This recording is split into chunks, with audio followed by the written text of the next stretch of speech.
ആലപ്പുഴ ജില്ലയിലെ ചേപ്പാട് കാഞ്ഞൂർ ദേവീക്ഷേത്രത്തിലെ കോലം വഴിപാടിൻ്റെ വിശേഷങ്ങൾ തുടരുകയാണ്. 12 കോലങ്ങൾ ഒന്നിച്ച് വഴിപാടായി സമർപ്പിക്കുന്ന ഈ വീട്ടിലെ വിശേഷങ്ങളാണ് നമ്മൾ നിങ്ങൾക്കായി പങ്കുവയ്ക്കുന്നത്. വഴിപാട് വീട്ടിൽ നിന്നും കോലങ്ങൾ അമ്പലത്തിലേക്ക് എഴുന്നള്ളിക്കുന്ന ദൃശ്യങ്ങളാണ് ഇനി കാണുന്നത്.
ചേപ്പാട് വഞ്ചിപ്പുര കേറ്ററിംഗിലെ അമ്പിളിച്ചേച്ചിയുടെ നേതൃത്വത്തിലാണ് ഇവിടെ ഭക്ഷണ വിതരണം നടത്തിയിരുന്നത്.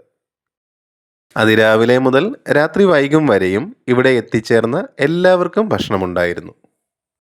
ഒന്നിനും യാതൊരു കുറവും വരുത്താതെ അങ്ങേയറ്റം ഉത്തരവാദിത്തത്തോടുകൂടി രാവിലെ മുതൽ വൈകിട്ട് വരെ സജീവ സാന്നിധ്യമായി അമ്പിളിച്ചേച്ചിയും ഇവിടെ ഉണ്ടായിരുന്നു. നമ്മൾ രാത്രിയാണ് എത്തിയത്. സദ്യയാണ് കഴിക്കാനായി ഉണ്ടായിരുന്നത്. പായസം ഉൾപ്പെടെ എല്ലാ വിഭവങ്ങളും കൂട്ടി ഗംഭീര സദ്യ തന്നെയായിരുന്നു ഇവിടെ ഒരുക്കിയിരുന്നത്. തൊടുകറികളും അവിയലും തോരനും അച്ചാറും എല്ലാം ഒന്നിനൊന്ന് മെച്ചം. ചോറിനോടൊപ്പം ഒഴിച്ച് കഴിക്കാനായി പരിപ്പും പപ്പടവും സാമ്പാറും പുളിശ്ശേരിയും എല്ലാം ഉണ്ടായിരുന്നു. ഇവിടെ നിന്ന് ഭക്ഷണം കഴിച്ചു പോയ എല്ലാവരുടെയും വയറിനൊപ്പം മനസ്സും നിറഞ്ഞാണ് മടങ്ങിയത്.